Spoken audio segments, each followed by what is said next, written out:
All right, it's game two.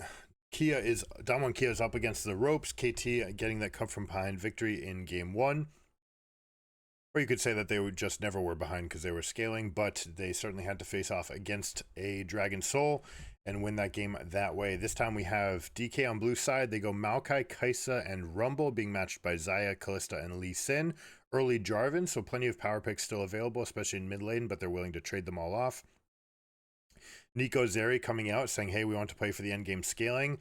The response comes out with Aphelios. I generally hate this. If enemy team has Zeri, you better go and try to win the game early. You are going to get outscaled. Instead, they opt for Aphelios and Alistar, which is a very, very weak lane.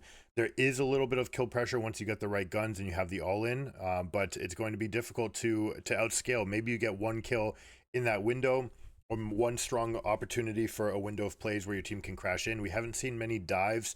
These teams have not figured out the new timing on the minion waves, so you've seen way fewer executed dives on side lanes. Going into the rest of the draft, we have Vi Sejuani being matched by Orianna and Azir, saying, hey, we'll take away the power picks now that you haven't answered it for Nico. So we end up with Viego coming in, and then Ari Renekton, and Renekton getting completely smashed in the draft by Gnar. So Gnar is going to have this strong counter pick. Nico is pretty strong into Ari, has better pushing pressure early. Ari needing to wait for 2 cycles of her Q. Jarvan, Ari can be very nice when put together, and we do have Alistar Jarvan for the engage. Renekton to kind of drop that hammer so you can have a little bit of front to back, hammer to anvil style. Ari on the side trying to harass, and Aphelios trying to be that front to back big carry. But looking at Gnar is going to have a field day this game, right? Can easily just buy the early plated steel caps, will never die to the Renekton Jarvan. Can even build for carry this game. We might see a Trinity Force into Black Cleaver being built, but certainly going for defensive itemization to start. And then the Nico Zeri start to a fight is just insane. And we saw last time what we can do with Viego as well. So having multiple options of champions that can deal a massive amount of damage as the fight continues.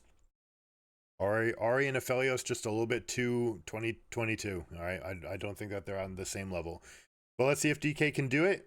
If Deft, this is his last chance to repeat as world champion. He has to win this game. He has to win the next. So let's see if they can do it. Okay, here we go. We're on to the Rift. See the cinematics to start. Jarvan is first on the map. Get a little highlight for all your favorite skins right here. 2 pool parties, Aries. This is like what we were talking about in game 1. If you can go and constantly pretend to be one champion, it opens doors for things you can do later. Obviously, no one's expecting anything different right now, so you can pretend to be anything. But that one play that will be available later in the tournament is actually to put Zeri in the lane here, or put whoever it is over on this lane. Hold on, what's going on? Why is there congratulation bubbles all over the screen? I think somebody screwed up a little bit.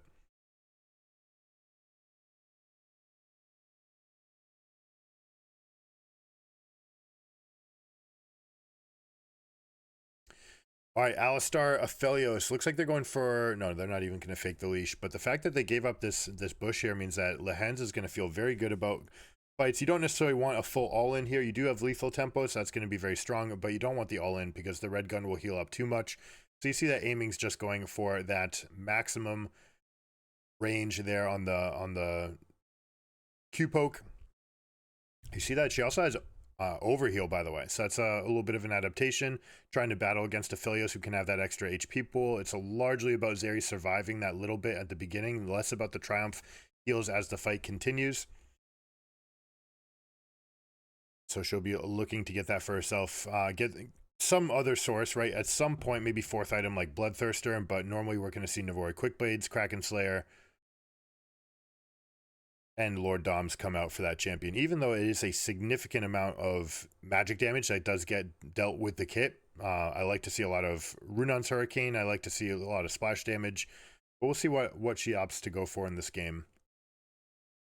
Her team is very heavily on the AD side, so Nico can be open to build full pen. We've got 3 other AD threats, although, you know, like we said, Zeri has a split profile. She can do multiple different things here. We expect to see a Black Cleaver second from Gnar, no matter how you cut it. Taking a look at the jungle paths, we see bottom to top from both junglers. Renekton going for a shove, going to see if he can harass the Viego a little bit. Goes pretty deep, gets a deep ward. Viego realizes that that's what the play is. So now he knows that they know about him.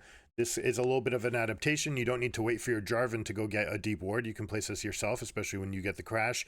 That gives your team the information just a little bit earlier to confirm. This has been largely a full clear meta. Basically every single jungle, every single game, we've seen very little deviation to this. Hold on, we get an engage.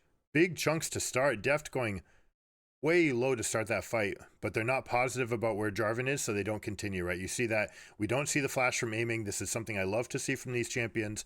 You do not need the kill to call this a huge win, right? Like the kill feels nice. Yes, it confirms that they're dead, but look what Deft, this is even worse, right? Not flashing forward for the kill. Instead, you just put threat on them. You force them to come all the way back here. He wastes an extra 20 seconds plus coming with the recall and coming back to lane. So you're almost out for a full minute. This is 2 waves that he's losing access to. And this next one's coming under turret as well. Aiming will also be able to use his E to splash this damage through the wave and get that whole thing pushed in, getting a plate for themselves and getting the better recall with a 16 CS lead. KT taking an enormous lead to start this game. That is the worst case scenario. Having to settle for a recurve bow here is not what Aphelios wants to do to start the game.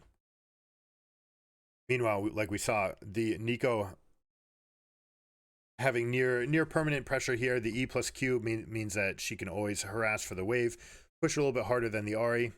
Basically only needs 1 spell rotation to get the kills. Sometimes you see them go 3 points in Q. They don't necessarily always go 5 points in Q. Usually it's 5 points in Q. But sometimes you go 3 into the Q and then you want more points in the E because the root duration goes up. But you have to make sure that you're always able to one-shot the wave with your spell combo. Now, Renekton versus Gnar, there is some counterplay, all right? And we see this early plated steel caps from the Renekton, probably going to be answered by Gnar as well. Yep, both of them go for it. Opting for the modal item lets you play offense and defense. As you swap from Mega Gnar into Mini Gnar, there is a window for Renekton to jump on you. But you can just jump away. So it's not like Camille that can do it very easily, but essentially you're going to use after the Mini Gnar, there's a little bit of that exhaustion where they're not going to go Mega for a while. You dash forward, you make them jump back. Next time you reset, you try to jump in, maybe they have to flash away that next time. Third time you E again, they jump back again. Then the Mega is built up. So it's going to take a lot of iterations of Renekton to be able to feign aggression or at least like present threat. But you can't always do that, right? You can't do it when Viego's on your side of the map because they'll just take that fight. You can't do it unless Jarvan's on your side so you can take that. All right, first blood comes in. They end up trapping here, catching Nautilus, trying to hold the wave a little bit out. They end up getting the full push. Kaning comes over. We'll see what they turn this into. Do they relieve all of their tempo to take Dragon? That would be a mistake. I want to see it recalls here. Get stronger. Unfortunately, it's Alistar picking up the kill, one of the most useless champions in the game to pick up kills in the early game.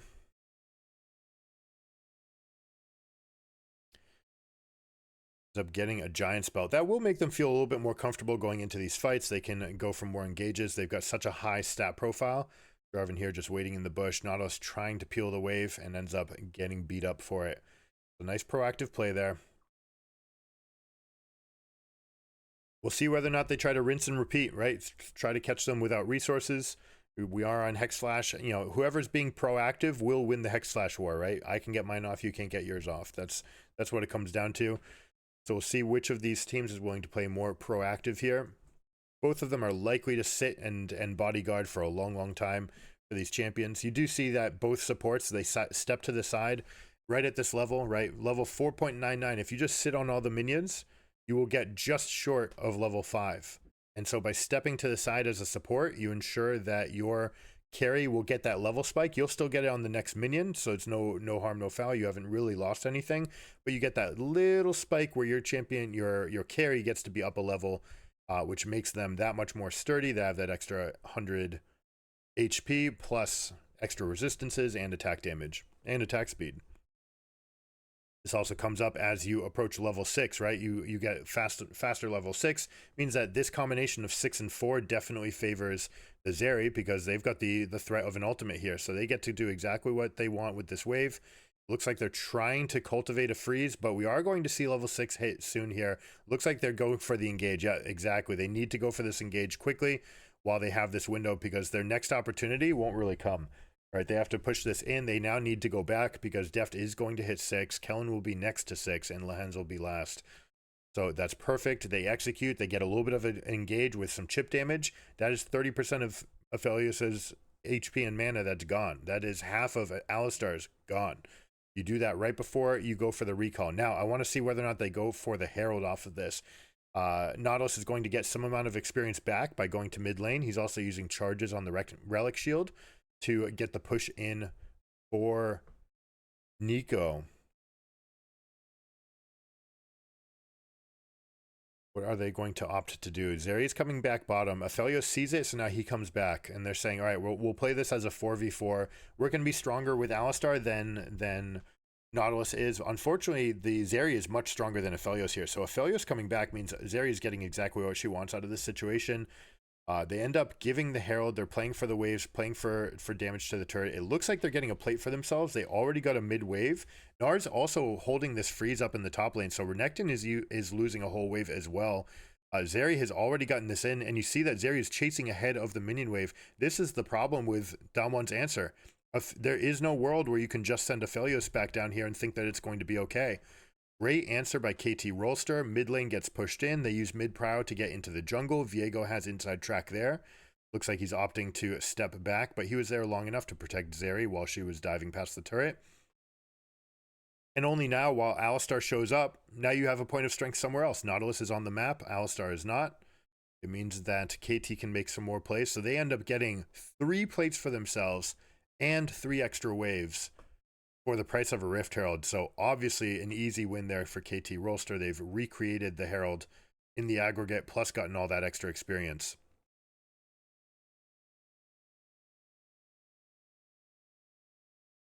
Zeri's last hit animation is so clean, right? Because when you have that, you're not actually using the resource, but Nico can do it. It's basically an instant hit. It's one of the few instant attacks in the game. Lilia's is right up there too, just like super fast, super early in the chain. So you just go bop, zap, and then you get to spend all that time moving. Good movement buffering and animation canceling.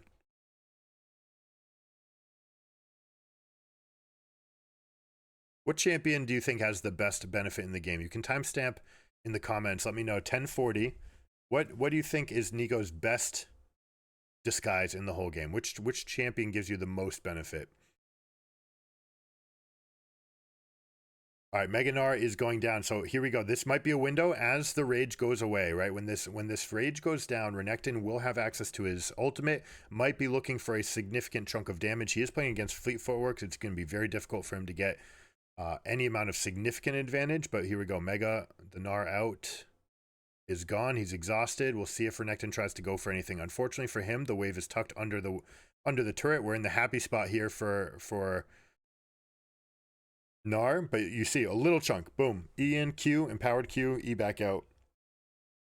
Those windows are not available versus Mega Gnar, and when you're responding to them as the Gnar, you make sure that you always chip back. You know that he's going to E back out immediately. He can't go for that extra auto attack on you under the turret.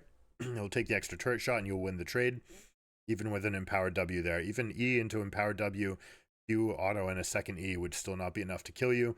And if he's willing to stay that long, he's going to take 2 turret shots. So you see how he perfectly spaced himself underneath the turret to make sure that that was a point of safety.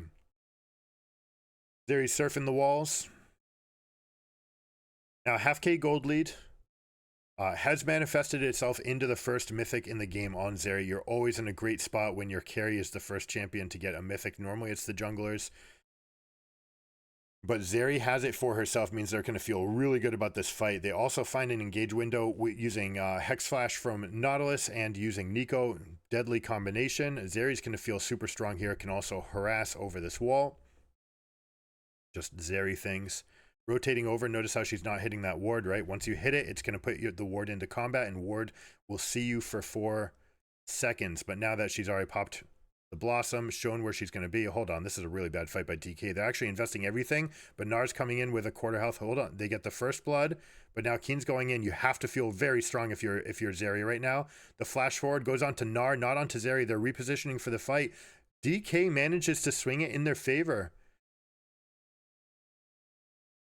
And because they get out cleanly, that also means that Ahri gets to teleport to the top lane. That means Nar has no teleport. Nico's probably going to push mid and immediately teleport top to answer. But they also have the Herald going for themselves. So a big swing for Damwon Kia. I expected that to favor KT. Unfortunately for them, it was a very low rage bar for the Nar, so he wasn't going to have instantaneous effect. Renekton flashing forward to get that peel, being the pivot, right? You be that source of strength for your team moving forward. Will be interesting to see the replay again to get the minutia of that. 2 plates is their prize. Ahri getting 2 waves for herself up in the top wave as well. They're going to reset the lanes. Probably going to send Renekton off to the side now as well. And put Aphelios there in the middle. Oh, this is just a straight flash. Yep, makes sense. Beautiful. One into the other. That's what you're looking for. You like these combinations. When you're building these compositions that have lots of CC, it's all about the chain CC. All right, so here we go. Why are we channeling backwards? That was actually a point of strength there. Viego could have played that much stronger. Ends up trying to kite away to survive. And that gives Renekton enough time to sit up, build up his Fury with his ultimate going. Keen has to use his flash. Aiming has to use his flash. So KT was actually much stronger there than they realized. Cuz backing out and channeling backwards means that they lost a lot of presence. They may have just been feeling that they didn't have access to the ultimate from Nico. They didn't want to go for a fight, but they're still 5v4, right? They should have been able to take that fight early. If you get that kill and everyone just, ints for kills, then Viego will get his resets, and then you'll be able to win the fight from there. So a little bit of a miss there. Well done by Kana to recognize that there's a window to flash forward, to peel, create all that extra threat, and to get the flash out of the Gnar. Now, Storm Raids are being completed, but that is going to be the end. I mean, she will be hitting second items before everyone else, but now that Aphelios has Kraken Slayer, he's going to feel much more comfortable. Same thing, Stridebreaker. Oh, actually, we have Stridebreaker from Renekton. It's not Gore Drinker. Realizing that there's enough ranged champions on this team that it's very rare to get the Gore Drinker. Proc off. Gore Drinker is best when they're diving into you, but if you have people that are kiting around the fight, then Gore Drinker obviously gets a lot worse. The extra move speed will also help him to try to get into that perfect position, especially when we're talking about flanks. I like Stridebreaker in these flanking situations.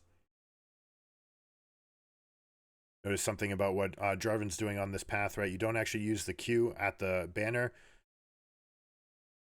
because of that extra travel time. Actually, he does it right there. He does EQ. Normally, you want to just do QE.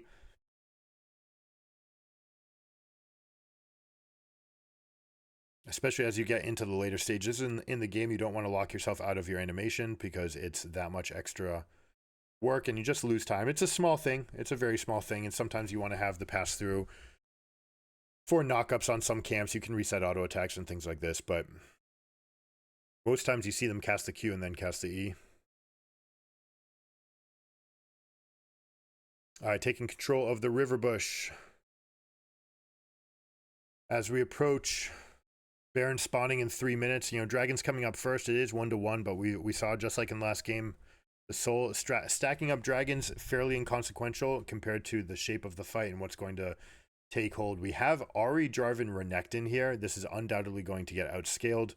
The scaling will always favor KT, so they're going to give up this Dragon if they need to, and if they can use that window to create pressure in front of the Baron pit, they'll absolutely do that. You see this line of wards that they've drawn out for themselves here. 3 control wards, the Scuttle Shrine. It's all being matched by beach wards. Shallowest possible wards placed by DK to just say, hey, we can hold this line of scrimmage. We just want to know whether or not you're stepping forward past this. But this one's turned off by the control ward. The fact that they don't have access to this bush could be a big problem for them as well.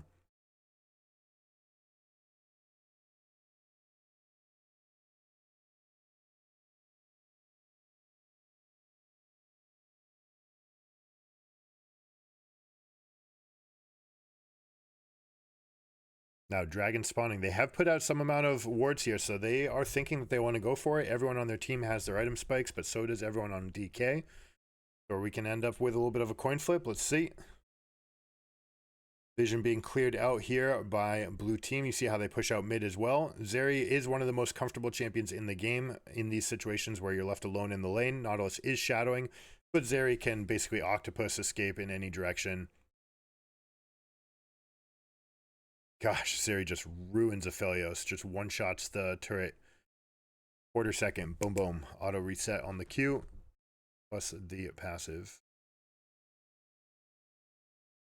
All right, we still have lingering vision. We have 2 Viegos in the river. Obviously, one is Nico. Kenyon's going to come by and start sweeping some of this for himself. We have seen Umbral Glaive Jarvan in the past as well. We'll see whether or not that ever comes up again. They tend to want the extra spike. They want the tankiness of the Gore Drinker so they can be the engage. Hold on, we find the opening fight. Flash being used and nothing else. Alistar uses his ultimate to get out of this situation. Now, Renekton's going to feel very strong. KT is going to have to give up the river being down in numbers, but Gnar has the top lane to himself.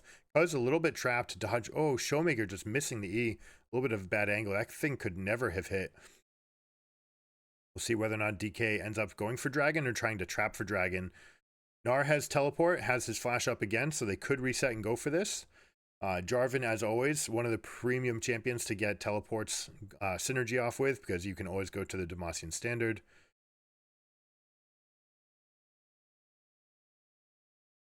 Looks like Viego is ceding control of the river, opting instead for a western side invade. Puts a little pressure onto Renekton. Renekton feeling strong because he's got a Alistar at his back, but Cuz is always going to be favored here. Plus you have the Gnar. You'll take that 2v2 versus a support all day long. Nautilus is pinging something. They're saying, hey, they're actually on Dragon, but I mean, this was assumed. Maybe they're saying, hey, he's actually trying to take it alone. Because he's here alone, we can actually exploit this. They go in for a play. Unfortunately, Mega Gnar just times out. This is the worst possible timing for a Gnar. But because the team didn't go together, they actually seed the Dragon. I think DK was thinking, okay, it looks like they're giving it to us. We can just have it for free. But a Gore Drinker, Merc Treads, Jarvan is very low damage for 19 minutes into the game. It takes him forever to do it. They end up Nautilus making the call. So well played by Lehen saying, hey, look, they're doing it just by himself. They moved everyone over to the lanes. They even saw Alistar in the western quadrant.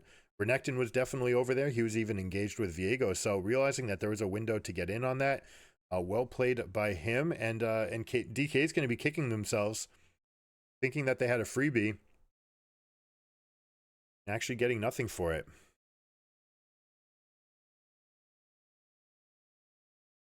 I like how the games start win probability at 0. They just assume that it's 0-0 coming out of a draft. There can be complete draft gaps and they still won't recognize it and put that in. They don't want to admit it. They don't want to go in, but there are websites even dedicated to this kind of pentagram of engage versus disengage, breakthrough versus flank, split push versus, and you basically just create this wall where it's like these two are strong against this, but this counters the one on the other side. And it's a very interesting concept. And every time, normally, even that is very imprecise. It basically only comes out with values of 50-50 or 60-40. But every time, and I mean every time, with like 80 tries, it's, it either comes through 50-50 or 60-40, but anytime it says 60-40, the 60 has won. Every single time. So, there's something to it for sure, right? The draft is a huge part. You see things where you just outrange and you can poke, you can rotate around against a team if they're low range, and things like this. And in cases like this, you have this Zeri that's going to be so hard to actually get on. You have multiple tools and everything in your comp needs to be centered around trying to get onto Zeri. But you have all the other tools available for the counter engage. Nautilus, Nico, Gnar, saying they can recreate the shape of these fights. And if we do get one kill, if you try to dive, diving almost necessarily means that one person's going to dive, right? Whoever is going to die, one side or the other, but usually the person who's stepping in, especially if it's like Alistar jumping forward or Jarvan jumping forward, often will bite the dust. That means that you're going to have Viego resets, and it becomes very dangerous to chase into this composition.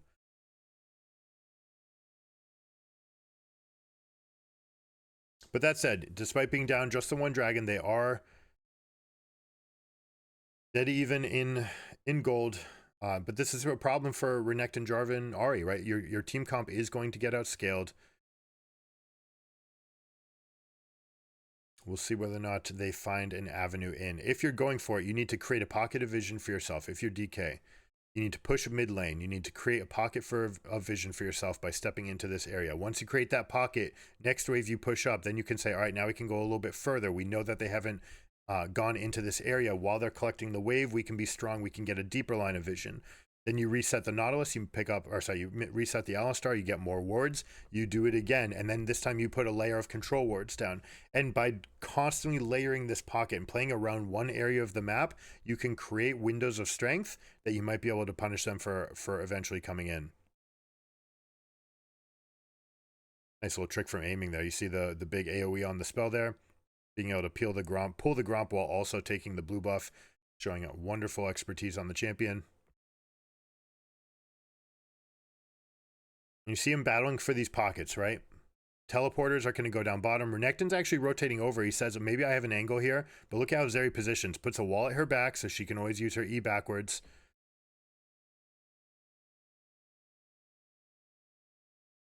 These jittering motions, by the way, hold spacebar. When you want this effect, hold spacebar. That way you only need to click in a 1 centimeter radius right here, and you can actually completely change the direction of your champion with every single click. It also makes it very easy to dodge or to make it onto walls, for example. Notice how Renekton actually hugs the bottom of the lane. That's a nice little precision. Keeps you out of vision in case there are any wards in those bushes. Or I should say in that bush or under Krugs. Jarvan putting the E down, putting it out of range, giving himself a target to use his Q to go back. This is a trick you should always use on Jarvan when you're sieging turrets or whether or not you're going in to break wards. All right, they see a window. Stopwatch being used. Beautiful timing right there from Nico, using the rocket belt to jump forward. Gets deft chunked. Now he's got red, white, and I believe he has the green gun tucked underneath, so you have to be a little bit careful. He might be able to stack up all the chakram, but are they going to feel comfortable actually approaching this area? They have no lingering vision. KT is up a champion, specifically up a jungler, meaning that they're going to win any 50-50s that come here, but look for the engage. We're going to see front to back with a flank from Renekton. Renekton's going to hide his way around, try to float his way into the back of the fight, maybe help his team a little bit with the vision first. They say, nope, the HP is too low. There's not enough time to flank. You need to get into the team. Nautilus flashes forward to get an ultimate, buys space for his whole team. Means that they're able to clean up the dragon. Zeri jumps forward. They're trying to get one kill, get that first kill. They flash forward to get it. No one's there to deal any amount of damage. Aiming flies to his death, going way too far over that wall. Means the whole team is dead. Now they're going to feel strong on the return. Keen not going to be strong enough. Plus we have all these chakrams all the way stacked up. And Deft is carrying this fight. Canyon back in, has arrived in time to consolidate, and suddenly DK wins this fight. Aiming going way too far. Flashing for a kill. Good. I like it. I like the concept of getting up and making sure that you're up in the fight, but then using your E, now you have no tools left, right? You've got nothing. You've flown all the way over. You don't have any repositioning tools. They accurately assess that they can go and get the kill back. So you got the Baron, but they wiped you, meaning you have no lingering buffs. We're going to see a negative Baron power play. You do still get the huge chunk of experience, but you basically gave it all back with the ace. They'll also get a dragon for themselves. Cuz buying himself time. Beautifully done here. Deft overstepping a little bit. You see the immediate teleports. They have these huge chunks, though. Look at that. 2 people down at 50% health. Look at this position, right? Renekton realizing you don't have time to go all the way around. They also make sure to get this control ward to make sure that no one is coming around to flank on them. Very hard because they haven't seen into the pit. They only get that one far side alteration activation. Now, Kana, all right, this position, he could be looking to just get all the way in. Unfortunately, everyone's super high on HP bars. BDD also using his clone to make sure he's going out as far as possible, get as much room for his team as possible. Then you see the flash right there, flash ultimate from Nautilus, not actually targeted onto Deft, so a little bit of a miss. Could have targeted Deft and then flashed into range. It would have knocked up these two, maybe even knocked up Kellen, and definitely would have hit Deft, would have made the targeting very easy. Instead only gets the 2 people here, ends up with the root. So they peel the Renekton, right? And that's fine.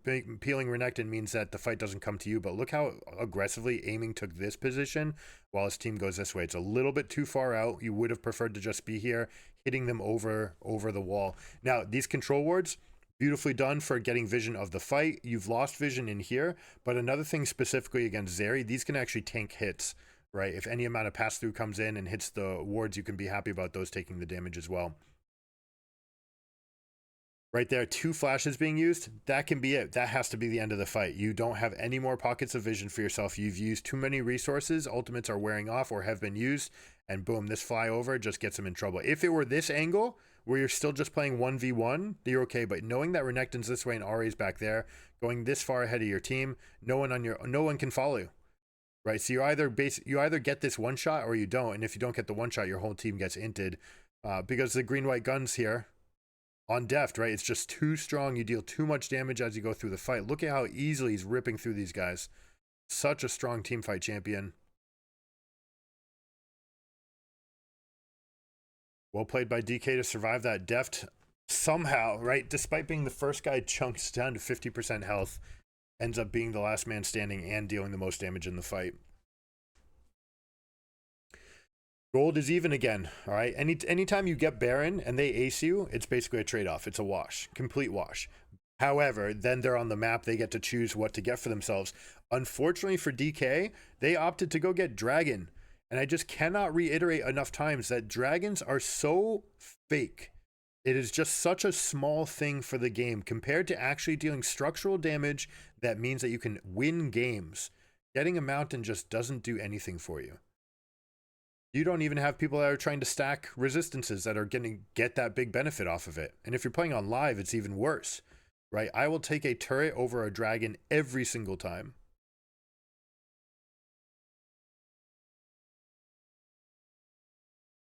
All right, Keen's going to have some trouble. We'll be going into mini form soon, but not soon enough. Tries to buffer some hits, buying as much time as possible, but in a way, buying time can actually be bad for you. Does tuck the team as far away from the map as possible. You notice how he goes all the way into that corner. Could have actually gone all the way into the alcove as well if you really want to try to send them for a ride. When you get them in the alcove, that puts them so far away from the team that it benefits the rest of your members, right? If you're going to die, you want to die in an alcove, right? Go all the way over. That's something that you want to do. You should always recognize what is the most I can get at all times. Even if I'm going to die, what is the most I can get out of this? Well, chunking HP bars can be pretty good. Living as long as possible might be good, might be bad. Depends if your staggered death aligns with any objective timers. In this case, nothing's going to happen because they're all chasing you in the bot lane. That's just a kill, right? Nothing else happened. They just killed you. You're going to respawn now. They got nothing else for it. In fact, they're all just on their own half of the map. Your team's on your half of the map. Okay. They got 300 golden or 450 golden experience. Not a big deal, right? Not a big deal at all. Sometimes even worth for your team, right? Like you don't want to be dead for any meaningful time, and you have to be very careful about exactly what those windows are going to be.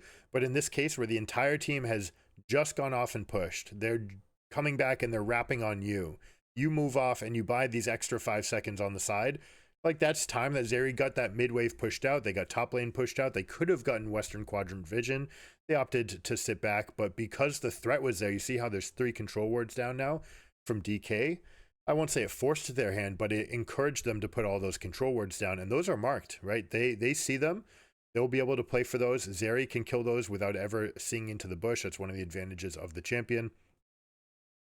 And one singular ward, right, placed right there, that ward will see both of those control wards and allow them to take it. Now, if you're DK, you have to play around that pocket of vision, right? The fact that you have vision there, they know you have vision there. They know that they can't step through. You can play through mid lane push and then walk into those pockets and see if you can create picks for yourself, right? That's what you need to do with this composition. Jarvan, Ahri, Renekton, Alistar, you need to create picks. Jumping onto Nautilus is not the best play, though. Neeko, however, being stuck in the middle of 5 champions means that she's going to die fairly freely.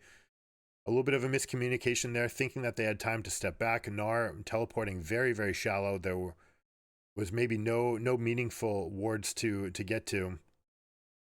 So Neeko being dead means that inside track here for Baron is definitely in the hands of DK. They're going to push out mid. I'd like to see him slow that push down a little bit, because you don't actually need to get to Dragon. You're 17 seconds early for Baron. You're 17 seconds early for Baron, right? Now you've pushed the wave. All you've done is you've handed the wave to Zeri. So Zeri's like, thank you very much. I will just push it right back. In fact, Zeri could have held that wave with her minions here, been unafraid that they'd be moving up because they have no business going that close to your turret, then could have shoved it back, and suddenly you'd have a wave going the opposite direction. That's how bad that fast push can become for you. Now Renekton and Jarvan going way deep, getting a big zone here on Cuz. Cuz has no teleport, so he'll not be able to come back to this. This teleport is never going to be in time. So Baron has been executed for themselves. They have it level 18 on Kana. He's feeling super big and actually going for the very defensive build. Not even Black Cleaver or Spear of Shojin. He's going for Gargoyle and Dead Man's Plate. Very much counting on Aphelios being the singular source of damage for this team. Makes sense. It's 6-0-4. I see the Guardian Angel. Sometimes in these games, Guardian Angel versus an actual item for carrying in these front-to-back team fights where you have carry versus carry, endgame scaler versus endgame scaler, the champion who doesn't have the Guardian Angel performs better because they get more done for themselves. Right, they just deal more damage in the fight, and that provides more safety. Whereas when you go Guardian Angel, you're investing so much into the resurrection and the armor, you're not actually dealing as much damage going into the fight. So this is something that we've seen time and time again. 4 full items versus 3 items in Guardian Angel. If we get into a carry versus carry fight, it will favor Zeri by a lot too. It's not even close. So this only really matters if they have the ability to engage and get on top of you, and whether or not you're the only threat. The problem is we might have some amount of armor scaling here from Viego and from Gnar, that if they can go and actually find Ahri instead, then it might be very hard for Aphelios to chew through. Now that he has Guardian Angel, it's going to start getting very difficult to chew all the way through the Viego and the Gnar with this much lower damage build. They do have the extra dragon. They have the extra resistances. Actually, probably thankful for them that they have the resistances themselves, because if the mountains were going over to KT, it would be much easier for them to stack up. But it will also benefit the Renekton. Also with double mountain, these extra resistances are going to feel nice, but you do need to start getting some HP in there as well. Nautilus gets a 2-man ultimate. We see Pop Blossom, 3-man Pop Blossom. They're getting big chunks of damage here. Cuz jumping into the fight. We're going to step back. Huge 3-man, was that a 4-man knockup? Gnar bites the dust, but now Zeri's in a position to carry. Now she has Runon's Hurricane, right? So she can actually rip through this fight, uses the E to buffer against the stun. Canyon going a little bit deep. Your team's not quite ready, but now they are. They get into position, and it looks like we're going to have a win here for DK. Canyon going forward again, but it's another stopwatch. BDD using the clone to survive. Zeri gets a kill. Viego gets a reset. That's so big. The fact that they finally get this kill is such a big deal for the fight. It means that they're going to reposition. They're going to isolate Kana. If they're able to get this kill, this is another big deal, because if you take over Renekton's body, that might be GG for the fight. Cuz is looking for it. DK surrounds the crocodile to make sure that he's not vulnerable. And another hidden benefit from winning this fight for KT. I mean, let's watch it again. Let's watch the position. Here we go. 3 people lined up. Showmaker trying to get a good angle. This is Ahri, though. There's very little she can do to follow up here. Doesn't really want to jump over this and get potentially rooted up. BDD pretending to be Gnar. Where's the real Gnar? Right here. Keen on real Gnar. Here we go. We get the engage. This is going to be followed up by knock up. Canyon actually steps to the side. Well done to dodge that. We have a teleport coming in. Renekton diving into the middle of the fight. You see how they drop the control ward right away. Dropping these wards, again, paramount to winning these fights. You want to deny some amount of vision. But we see the Pop Blossom step up, get into the middle of the team. 3 people knocked up. This whole time, Showmaker has been doing nothing. Now Renekton shows up. Ultimate, been charging up. Jumps into the middle. This is dealing insane amounts of damage. Now Deft has a really good position for the fight. So DK has a great battle line now, right? With Showmaker jumping over the wall. Now they've got much better threat. BDD is going to have issues trying to get back onto the back line, although he might try to throw his E through the Renekton and get to the rest of the team. Renekton diving forward. You see this? And Gnar peeling the rest of the team, saying, hey, all right, I'll go peel these guys. You go kill the Renekton. Problem is, Renekton actually survives this, but just being so tanky right now with that Gargoyle Stoneplate especially, steps up, makes sure to not die. We're probably going to see Sterix Gauge next for him as well, and basically making him impossible, unless he's the last one to die. But this is where the formation breaks down, right? So DK steps ahead, Kana knowing that he's very, very weak, goes in. Aiming is still very strong. Lethal tempo has been going crazy. We got an E-flash right there from Ahri, doesn't actually hit. Still draws out the Zonias. They get the 1 kill, and you're feeling pretty good right here, right? But now look at these clicks backwards while this click is going forward. A little bit of a miss, right? You want to consolidate. You want to be able to deal that damage together. They get the upfront, but Jarvan dying means that we have a huge reset for Viego. Now he perhaps lost track. The charm is down. Definitely could have gone in here. You use EQ and jump onto Def, for example. Absolutely was a play that's available. They've got their strongest champion. So it actually could have gone further as KTT. But the other ancillary benefit that they got, those waves, did you see how big the waves were pushing into the side? Enough to chunk this turret and enough to deal over a third of this one's health as well. But those waves were collected as well by KT. So on the back of that, they actually come back. They're only 1k down. We've got 4.5 items on Zeri. I like seeing Lord Dom's 5th and not 3rd. We've seen this on Zeri. So much of your damage profile is actually magic damage, right? Like you deal so much, you don't actually need all the extra resistance shred. But at this stage in the game, when you're dealing, auto attacks for 300 plus crits, flying around and dealing AoE damage for 600 and 700 damage chunks at times, that's when the Lord Doms pays off. Meanwhile, we've got Guardian Angel, incompleted item right now, so Zeri is very, very far ahead of Aphelios on the damage. Actually, almost Flame Horizon here. 91 CS in the lead. Despite the 606 stat line from Aphelios, has not turned it into carry stats, right? Like, it's not actually manifesting into carry stats. We'll see whether or not he opts to sell that GA. Probably won't. We'll probably keep it in inventory, although I would highly recommend selling it right now because you're not going to want it later anyways. Like we said, the champion who deals the more damage is going to be more impactful. And right now, a Guardian Angel on a 2.5 or a 2-minute cooldown isn't doing anything for you. It is such a small bundle of stats. I would rather see this sold and turn this into a completed item and then go with something besides GA. But maybe that ship has sailed. Maybe they don't have enough resources to dig the rest of the way. They don't want to go any further down.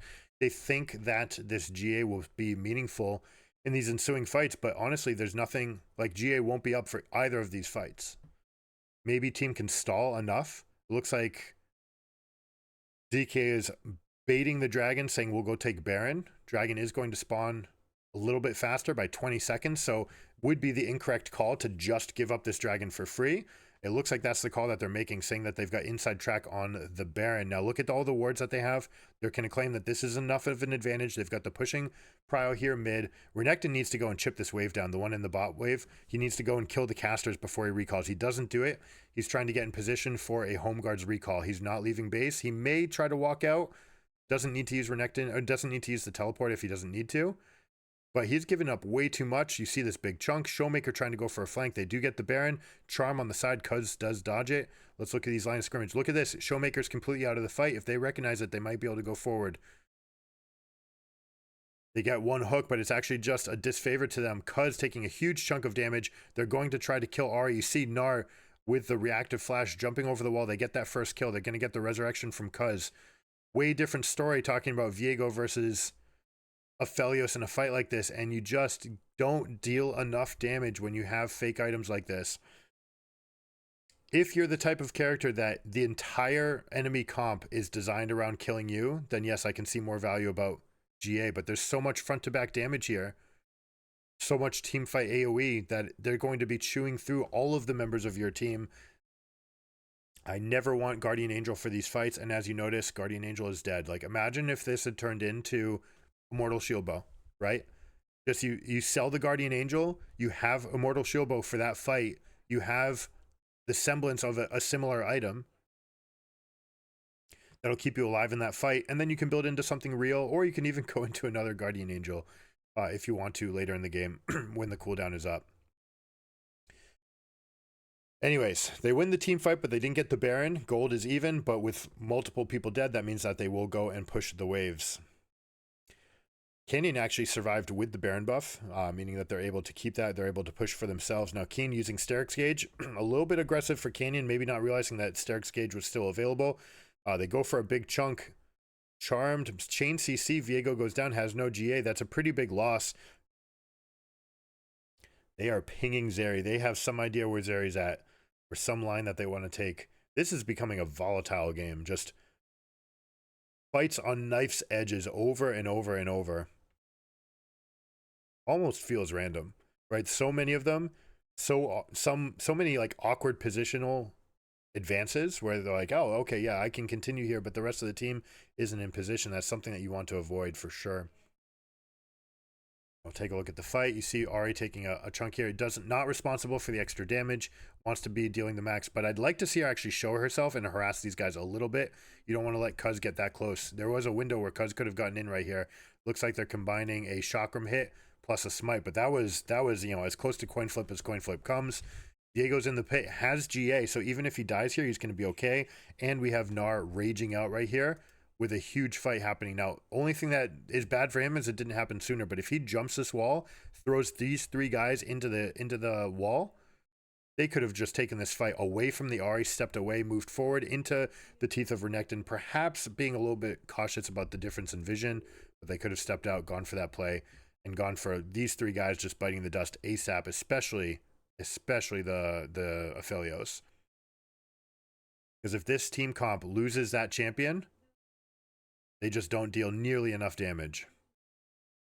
Nice job by Alistar peeling away the Pop Blossom, but Zeri just deals too much damage in this AoE scenario. Dashes forward, like obliterates the Aphelios. Not even close.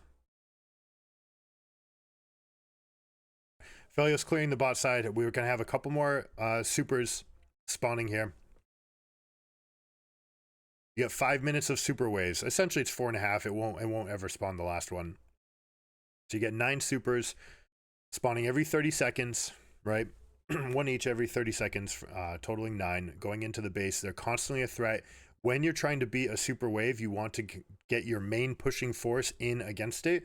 Or if your solo pusher happens to be good against the supers, right? If you have any amount of AP damage, or you have cleaving effects where you're very comfortable going into this. Instead, they're sending Aphelios here, but you see how they're shadowing, right? 3 different people in the vicinity. They shadow the push. He gets the push all the way to the turret.